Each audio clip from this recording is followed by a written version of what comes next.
Good morning, guys. So we are coming back to the last lesson of this unit, which is about graphing or exploring factored form of quadratic. Today we're going to look at the factored form, and then the factored form has the form of y equals a bracket x minus s bracket x minus t.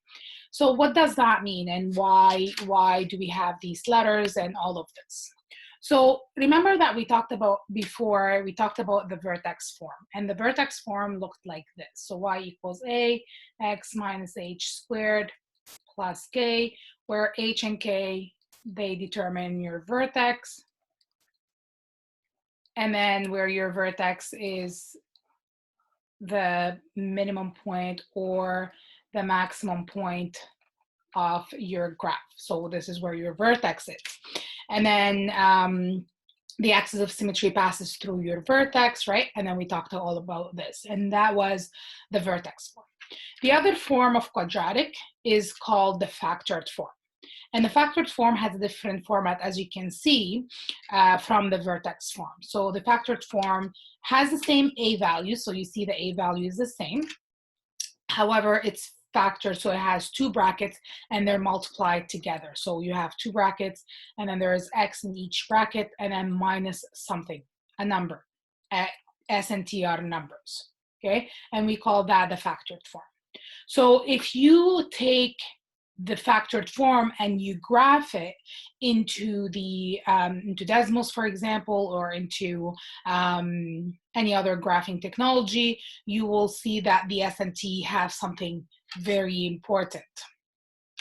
They tell you something very important in the graph. So here is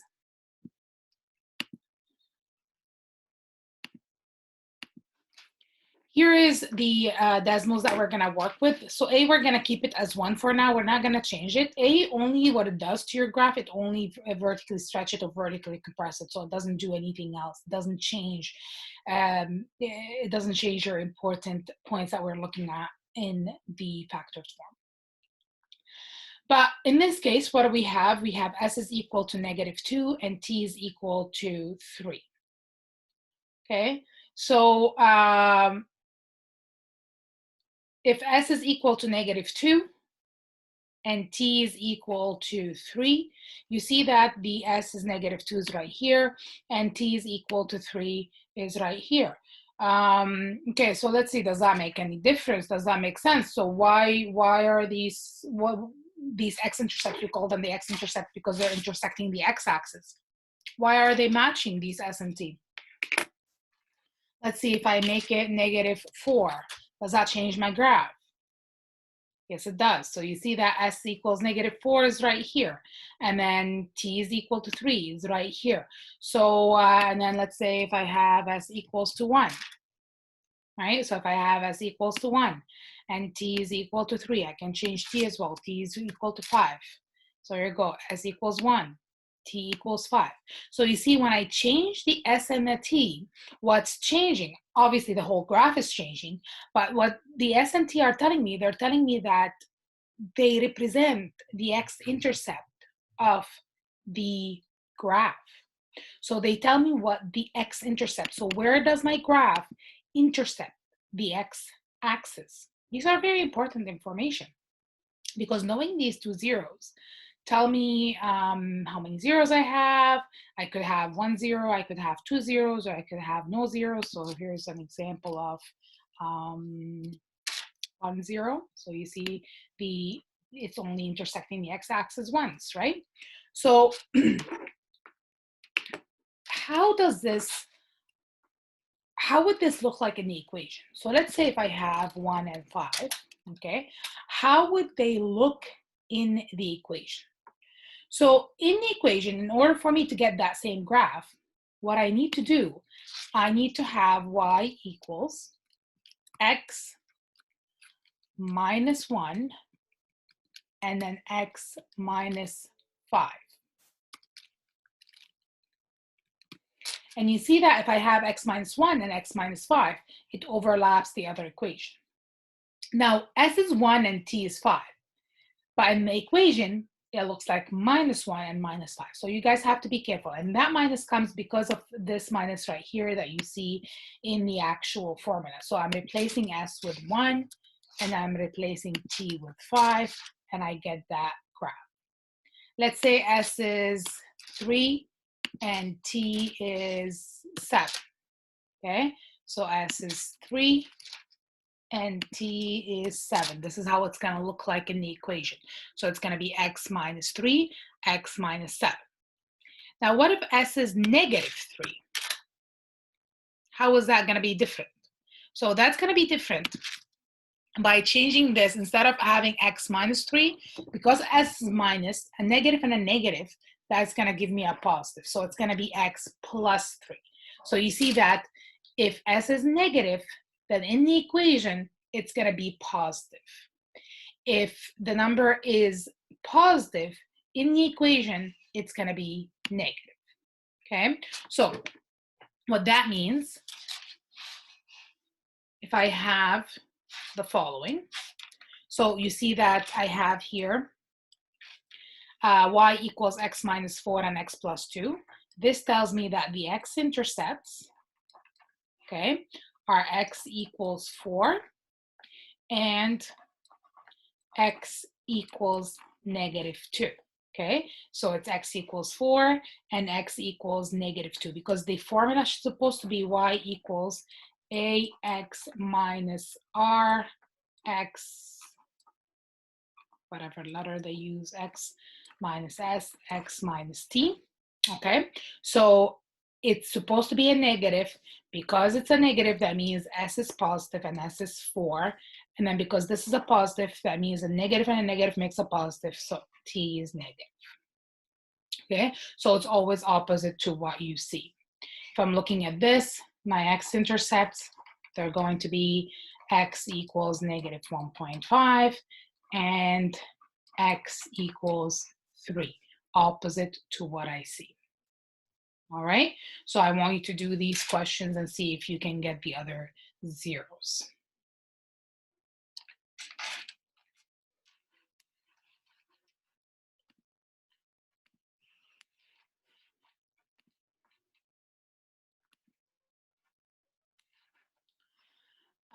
Other than finding the two zeros, I can also use a factored form to find the y-intercept. So to find the y-intercept, so if I go here, so let's say I have, let me just go to regular Desmos.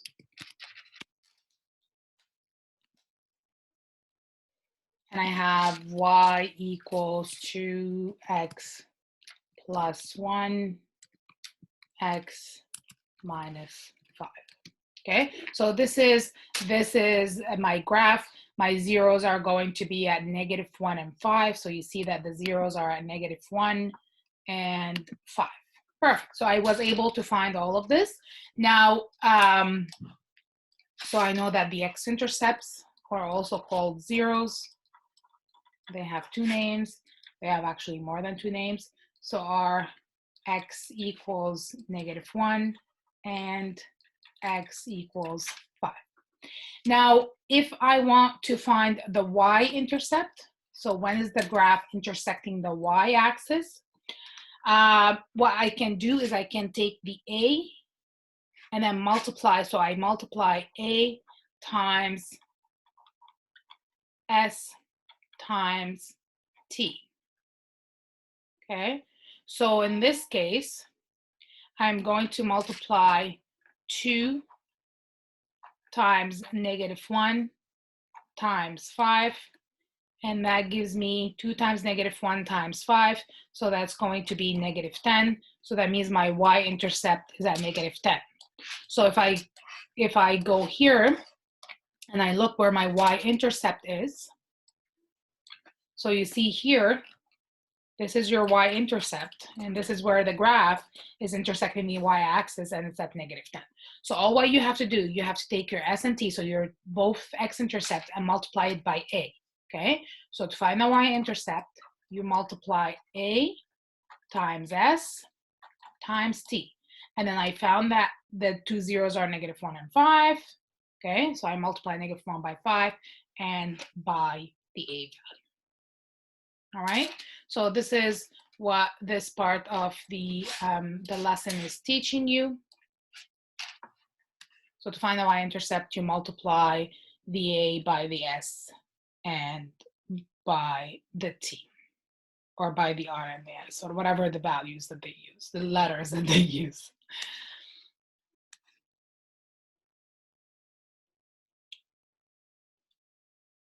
Okay, now, other than, so now I know how to find 3 key points on the graph. So far on the graph, I know that I have the zeros and I have the y-intercept. Good. So I have the x-intercept, or the zeros, and I have the y-intercept. Now, I still need to find where the vertex is. By knowing where the vertex is, then I can graph, and I can actually, it will be accurate to graph. Okay? Now, to find the x-intercept, or to find, sorry, the vertex. So if I go back here, let me just make this a little easier. Okay, there you go. All right, so I wrote the function, and the function is y equals x plus 1, x minus 5. I know that the x-intercepts are x equals -1 and x equals 5. And I know that the y-intercept is, in this case, 1 times -1 times 5. So equals at -5. So I know these points, okay? Now, the only point that I still need to be able to sketch this properly is the vertex. So it's this point, okay? And to find this vertex, if you see that this vertex, because of the symmetry, because of how symmetrical the quadratic is, that vertex is located in the middle between the two zeros, okay? Because of the symmetry, because I have that symmetrical shape.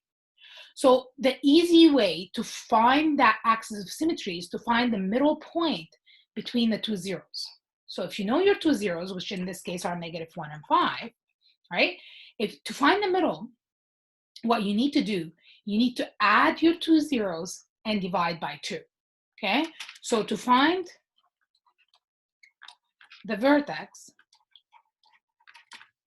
you're gonna add the two zeros and divide by 2, and that will give you the axis of symmetry. And the axis of symmetry passes through the vertex. We know that from previous lessons, okay? So the axis of symmetry passes through the vertex. So I found one part of the vertex. So by finding the axis of symmetry, I found the h value or the x value of the vertex. So I found one part of the vertex. That's my axis of symmetry.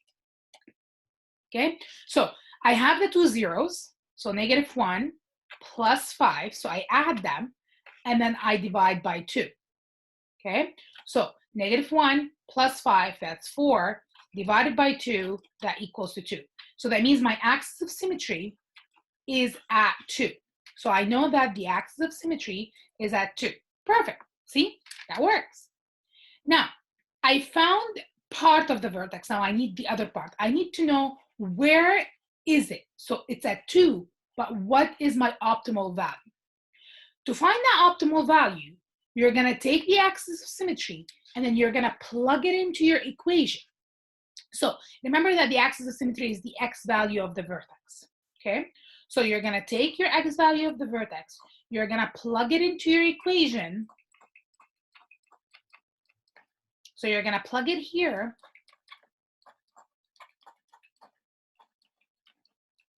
To find what your optimal value is. So that's going to be 3 minus 3. So that's going to equal to -9.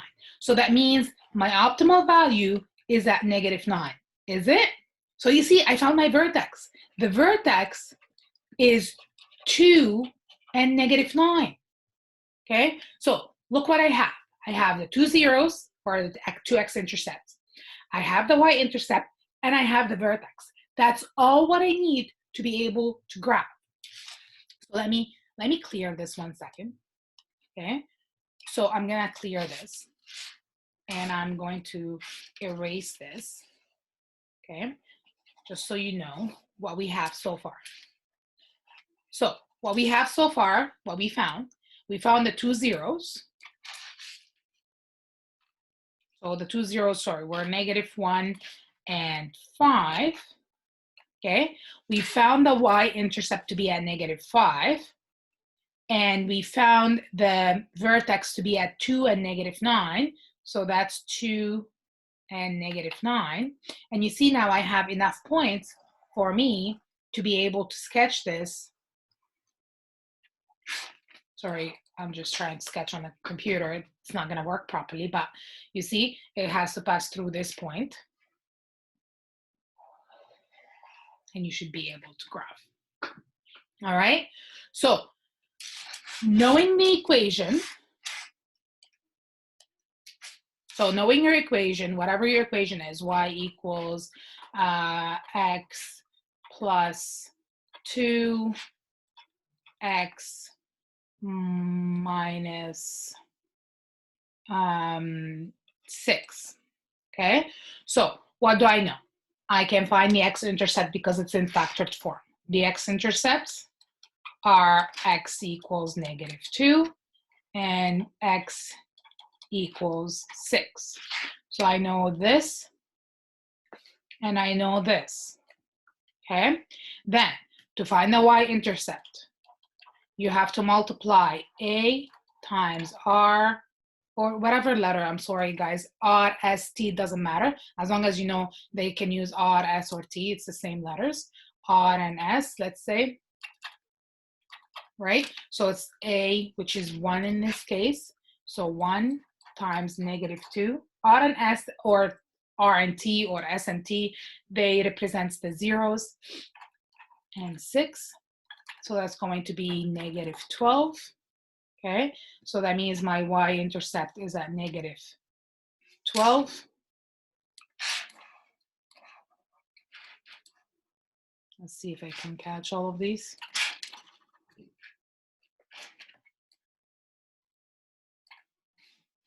There you go. Okay, so I know it's at -2 and 6 and -12. Now to find the vertex, you're going to take the two zeros. So to find the axis of symmetry of the vertex, you're going to take the two zeros, you're going to add them, and then you're going to divide by 2. So that's going to be -2 plus 6, that's 4, divided by 2, so that's 2. It happens to be again at 2. That's where the axis of symmetry is. Okay, now to find the optimal value, you're going to plug in that axis of symmetry into your equation. So it's going to be y equals 2 plus 2, and then 2 minus 2. So that's going to be 4, so 2 minus 6, 4 times -4, so that's going to be at -16, and then it's going to be right here, and then you see that we have the sketch. And the vertex is going to be at 2 and -16. All right?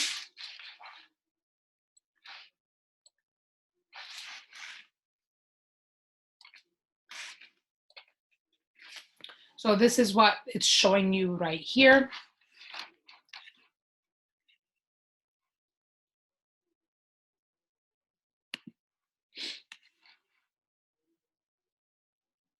Okay, if you guys have any questions, you know how to reach me. Please don't hesitate to contact me anytime, and I will try to help you figure out your questions. That's it for now.